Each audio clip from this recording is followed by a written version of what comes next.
사도신경으로 우리의 신앙을 고백하겠습니다. 나는 전능하신 아버지 하나님, 천지의 창조주를 믿습니다. 나는 그의 유일하신 아들 우리 주 예수 그리스도를 믿습니다. 그는 성령으로 잉태되어 동정녀 마리아에게서 나시고 본디오 빌라도에게 고난을 받아 십자가에 못 박혀 죽으시고 장사된 지 사흘 만에 죽은 자 가운데서 다시 살아나셨으며 하늘에 오르시어 전능하신 아버지 하나님 우편에 앉아 계시다가 거기로부터 살아있는 자와 죽은 자를 심판하러 오십니다. 나는 성령을 믿으며 거룩한 공교회와 성도의 교제와 죄를 용서받는 것과 몸의 부활과 영생을 믿습니다. 아멘. 하나님께서 오늘 우리에게 주시는 말씀은 스가랴 1장입니다. 스가랴 1장을 교독하겠습니다. 다리오 왕 제2년 8째 달에 여호와의 말씀이 이또의 손자 베레가의 아들 선지자 스가랴에게 임하니라. 이르시되 여호와가 너희의 조상들에게 심히 진노하였느니라. 그러므로 너는 그들에게 말하기를 만군의 여호와께서 이처럼 이르시되 너희는 내게로 돌아오라. 만군의 여호와의 말이니라. 그리하면 내가 너희에게로 돌아가리라. 만군의 여호와의 말이니라. 너희 조상들을 본받지 말라. 애적 선지자들이 그들에게 외쳐 이르되 만군의 여호와께서 이같이 말씀하시기를 너희가 악한 길 악한 행위를 떠나서 돌아오라 하셨다 하나 그들이 듣지 아니하고 내게 귀를 기울이지 아니하였느니라. 여호와의 말이니라. 너희 조상들이 어디 있느냐? 또 선지자들이 영원히 살겠느냐? 내가 나의 종 선지자들에게 명령한 내 말과 내 법도들이 어찌 너희 조상들에게 임하지 아니하였느냐? 그러므로 그들이 돌이켜 이르기를 만군의 여호와께서 우리 길대로 우리 행위대로 우리에게 행하시려고 뜻하신 것을 우리에게 행하셨도다 하였느니라. 다리오 왕 제2년 11째 달 곧 스밧월 24일에 이또의 손자 베레가의 아들 선지자 스가랴에게 여호와의 말씀이 임하니라. 내가 밤에 보니 한 사람이 붉은 말을 타고 골짜기 속 하석류 나무 사이에 섰고 그 뒤에는 붉은 말과 자줏빛 말과 백마가 있기로 내가 말하되 내 주여 이들이 무엇이니까 하니 내게 말하는 천사가 내게 이르되 이들이 무엇인지 내가 내게 보이리라 하니 하석류 나무 사이에 선자가 대답하여 이르되 이는 여호와께서 땅에 두루 다니라고 보내신 자들이니라. 그들이 하석류 나무 사이에 선 여호와의 천사에게 말하되 우리가 땅에 두루 다녀 보니 온 땅이 평안하고 조용하더이다 하더라. 여호와의 천사가 대답하여 이르되 만군의 여호와여 여호와께서 언제까지 예루살렘과 유다 성읍들을 불쌍히 여기지 아니하시려 하나이까? 이를 노하신 지 70년이 되었나이다 하매 여호와께서 내게 말하는 천사에게 선한 말씀 위로하는 말씀으로 대답하시더라. 내게 말하는 천사가 내게 이르되 너는 외쳐 이르기를 만군의 여호와의 말씀에 내가 예루살렘을 위하며 시온을 위하여 크게 질투하며 아니란 여러 나라들 때문에 심히 진노하나니 나는 조금 노하였거늘 그들은 힘을 내어 고난을 더하였음이라. 그러므로 여호와가 이처럼 말하노라. 내가 불쌍히 여김으로 예루살렘에 돌아왔은즉 내 집이 그 가운데 건축되리니 예루살렘 위에 먹줄이 쳐지리라. 만군의 여호와의 말이니라. 그가 다시 외쳐 이르기를 만군의 여호와의 말씀에 나의 성읍들이 넘치도록 다시 풍부할 것이라. 여호와가 다시 시온을 위로하며 다시 예루살렘을 택하리라 하라 하니라. 내가 눈을 들어본즉 내게 뿔이 보이기로 이에 내게 말하는 천사에게 묻되 이들이 무엇이니까 하니 내게 대답하되 이들은 유다와 이스라엘과 예루살렘을 헛들인 뿔이니라. 그때 여호와께서 대장장이 4명을 내게 보이시기로 내가 말하되 그들이 무엇하러 왔나이까 하니 대답하여 이르시되 그 뿔들이 유다를 헛들여서 사람들이 능히 머리를 들지 못하게 하나 이 장이들이 와서 그것들을 두렵게 하고 이전에 뿔들을 들어 유다 땅을 헛들인 여러 나라의 뿔들을 떨어뜨리려 하느니라 하시더라. 아멘. 스가랴는 지난주까지 살펴본 학계와 동시대를 살았던 사람입니다. 그런데 여기에서 우리는 학개와 스가랴가 왜 동시대에 활동하게 되었는지를 한번 생각을 해봐야 합니다. 학개는 이스라엘 백성들이 포로 생활에서 돌아와 성전을 재건하기 시작했지만 사마리아 사람들과 이웃 민족들의 방해로 중단된 것을 안타깝게 생각했습니다. 그래서 하나님께서는 학개를 통해서 성전 재건을 촉구하셨습니다. 그러니까 눈에 보이는 건축물로서의 성전을 다시 지어 올리도록 한 것이 학개의 역할이었습니다. 반면에 서가랴는 왜 이 성전이 필요한지에 대한 의미를 분명히 밝혀주고 있습니다. 즉 새로운 성전의 의미와 목적, 그러니까 눈에 보이지는 않지만 더 중요한 성전 건축의 의미를 밝혀주고 있는 것입니다. 그래서 그들의 이름이 가진 뜻도 다릅니다. 학개라는 이름이 가지고 있는 뜻은 축제입니다. 그래서 학개가 보여주는 건 눈에 보이는 축제로서의 성전 건축이었는데, 스가랴라고 하는 이름은 여호와께서 기억하신다라는 의미의 자칼의입니다. 즉 학개는 눈에 보이는 성전을 강조한다면 스가랴는 눈에 보이지는 않지만 하나님이 기억하시는 성전을 강조하고 있는 것입니다. 그래서 우리가 알 수 있는 것은 하나님이 서로 다른 역할을 가진 학개와 스가랴를 동시대에 같이 보내심으로 그들의 연합을 통해서 하나님의 일을 완성해 나가려고 했다라는 것입니다. 하나님은 누구 한 사람만 선택해서 사용하는 것이 아니라 다양한 사람들이 항상 동역을 하게 하십니다. 그래서 모세가 아무리 대단한 리더였지만 그에게는 아론이라고 하는 대언자 형이 있어야만 했습니다. 그리고 예수님께도 베드로, 야고보, 요한이 항상 같이 다녔습니다. 베드로가 그물을 던지는 자, 적극적으로 사람들을 끌어모으는 리더였다라고 한다면 요한은 그물을 깁는 자였습니다. 그렇게 그물을 깁는 자로서 차분하게 분위기를 만들어주는 요한이 필요했던 것입니다.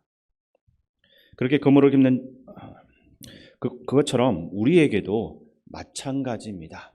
우리도 나 혼자 일할 수 없고 나 혼자 설 수가 없습니다.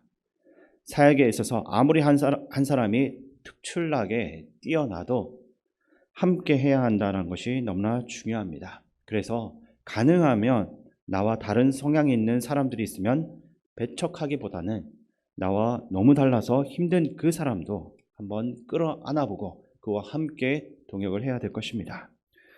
그러면 그 다름이 학개와 스가랴처럼 하나님 안에서 놀라운 시너지를 발휘하게 될 것입니다. 우리 이제 말씀으로 들어가서 1절 말씀 제가 읽어드리겠습니다. 다리오 왕 제2년 8째 달에 여호와의 말씀이 이또의 손자 베레가의 아들 선지자 스가랴에게 임하니라. 이르시되 아멘. 오래전 에레미야 선지자는 이스라엘의 포로 생활이 70년간 지속될 것이다 라고 예언을 했습니다. 그리고 70년의 기한이 차면 성전이 회복되고 하나님의 통치가 모든 민족에게 임할 것임을 말했습니다. 시간이 지나 포로 생활이 끝나게 되었고 백성들이 예루살렘으로 돌아왔습니다. 그러나 고국에서의 삶은 여전히 힘이 들었습니다. 무엇보다도 하나님께서 하셨던 약속들이 하나도 실현될 것처럼 보이지가 않았습니다. 그들의 기대에 의하면 메시아 왕국이 도래하기 전에 이스라엘을 괴롭혔던 세상 모든 나라가 하나님의 심판을 받아서 망해야만 했습니다. 그러나 다리오가 왕권을 장악한 후 오히려 페르시아라는 나라는 더욱 안정되어졌습니다. 그것으로 인해서 이스라엘 백성들은 불안했고 초조했을지도 모르겠습니다. 무엇보다도 하나님 말씀에 대한 신뢰도가 흔들렸습니다. 70년이라는 기한이 거의 다 찼지만 여전히 변화되지 않는 상황과 비록 바벨론이 망했지만 오히려 페르시아가 안정된 모습을 통해서 더 깊은 절망의 늪에 빠지게 되었다는 것입니다. 이렇게 사람들의 믿음이 퇴색되고 하나님 말씀에 대한 신뢰가 흔들릴 때 하나님은 스가랴를 보내셨고 그를 통해서 말씀하셨습니다. 뭐라고 말씀하셨는지 우리 2절 말씀 같이 한번 읽겠습니다. 여호와가 너희의 조상들에게 심히 진노하였느니라. 아멘. 하나님께서 이스라엘 조상들에게 심히 진노하셨다라고 말씀하시고 있습니다. 선자들이 이들의 조상들에게 악한 행위를 떠나서 돌아오라고 하셨지만 그들은 그 말을 듣지 않고 전혀 귀를 기울이지를 않았습니다. 이것으로 인해서 하나님께서 단단히 화가 나셨던 것입니다. 그래서 3절에서 이렇게 말씀하시는데 이 말씀 제가 읽어드리겠습니다. 그러므로 너는 그들에게 말하기를 만군의 여호와께서 이처럼 이르시되 너희는 내게로 돌아오라 만군의 여호와의 말이니라. 그리하면 내가 너희에게로 돌아가리라 만군의 여호와의 말이니라. 아멘. 이들이 하나님의 진노를 멈추게 할 수 있는 유일한 방법은 그들의 조상들이 행하던 그 길에서 돌아서는 것뿐이었습니다. 하나님을 반역하고 자신들의 뜻대로 살아갔던 것에서 돌아서야 했었던 것입니다. 사실 이 메시지는 전혀 새로운 것은 아니었습니다. 오히려 너무 많이 들어서 지겨울 정도였을 것입니다. 그러나 이 메시지는 언제나 전해져야만 했고 어떤 세대, 누구에게든지 전달해야 할 메시지였던 것입니다. 우리는 하나님께 돌아가지 않으면 하나님과의 결합은 없습니다. 그러므로 우리가 먼저 하나님께로 돌아와야만 합니다. 하나님과의 만남과 교제를 위해서 내가 먼저 돌아서서 하나님께 나아가야만 하는 것입니다. 오늘 우리의 삶 중에 하나님과 반대되는 모습이 혹시 있는지 살펴보시기 바랍니다.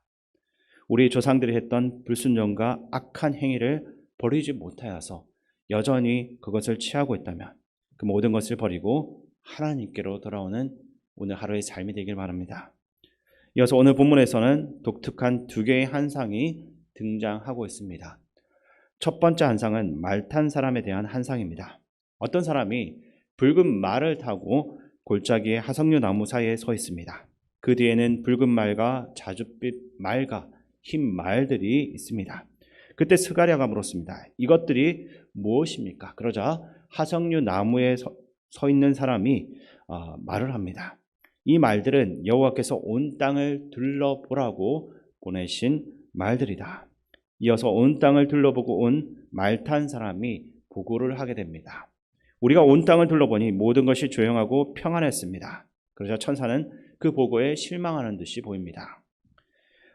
그리고 하나님께서 언제까지 예루살렘과 유다의 성읍들을 폐허로 내버려 두실 것인지 물었습니다. 왜 그렇습니까? 열방이 평안하다라는 것은 주의 백성이 아직도 하나님께 용서받지 못하고 버림받고 있다라는 뜻이기 때문입니다. 그러나 하나님께서는 무엇이라고 말씀하십니까? 우리말 성경으로 14절과 17절 말씀 제가 읽어드리겠습니다. 그 천사가 내게 말했다. 너는 외쳐라. 만군의 여호와께서 이렇게 말씀하신다. 나는 예루살렘과 시온을 너무너무 사랑한다. 17절 읽어드리겠습니다. 또 외쳐라. 만군의 여호와께서 이렇게 말씀하신다. 다시 내 성읍들이 넘치도록 잘 살게 되고 다시 여호와께서 시온을 위로하고 다시 예루살렘을 선택할 것이다. 아멘.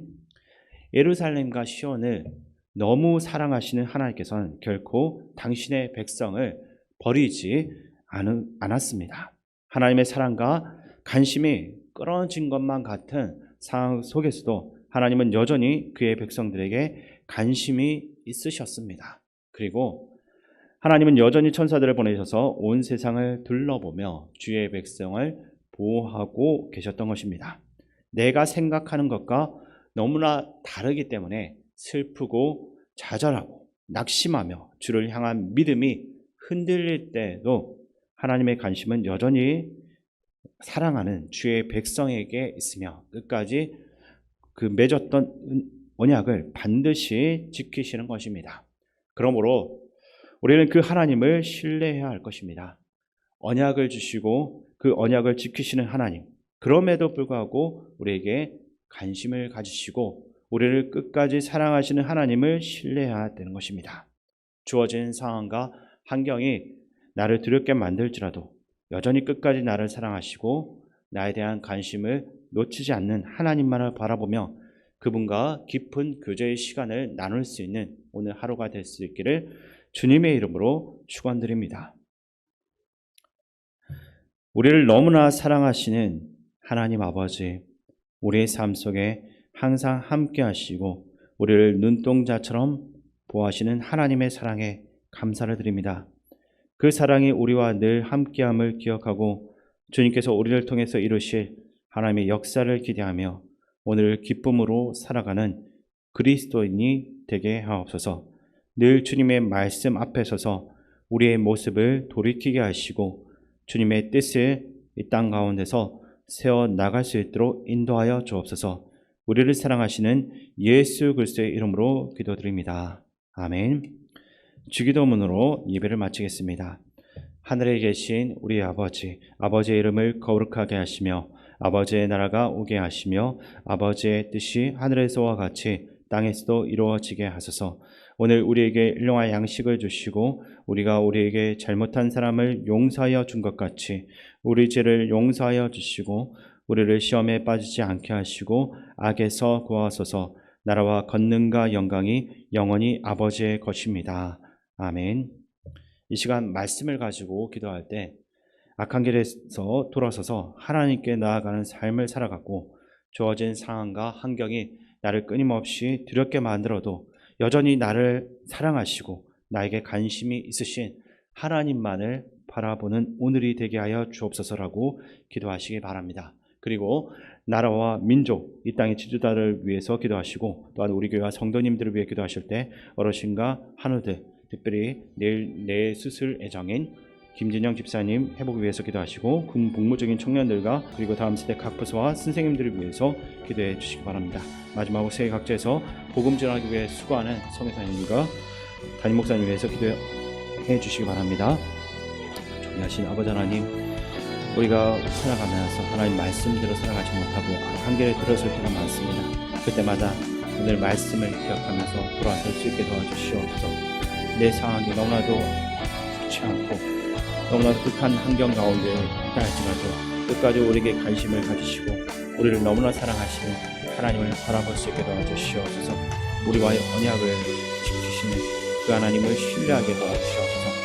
사람은 언제든지 하나님과 그 언약을 깨뜨리고 마음대로 그 길을 가지만 주님께서 쉽게 그 마음을 변치 않으시고 끝까지 그 약속을 지키신다는 것을 우리가 기억하여서 더욱더 우리가 주께 헌신하며 주께 충성된 삶을 살아갈 수 있도록 도와주시옵소서. 그런 아버지 하나님, 내 수술 예전 김진영 집사님 가운데 함께하여 주시옵소서.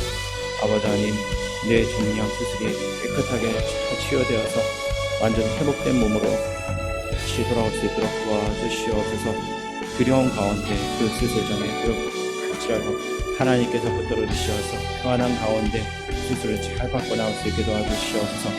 수술실의 그 모든 환경 가운데 하나님께서 함께 하시고 지켜보아 주시어서 그 모든 수술의 시간들 가운데 하나님 은혜를 더욱 부어주시고 취하는 그 손길들 가운데 하나님께서 지혜와 능력을 더하여 주시어서 안전하게 치유할 수 있도록 도와주시옵소서.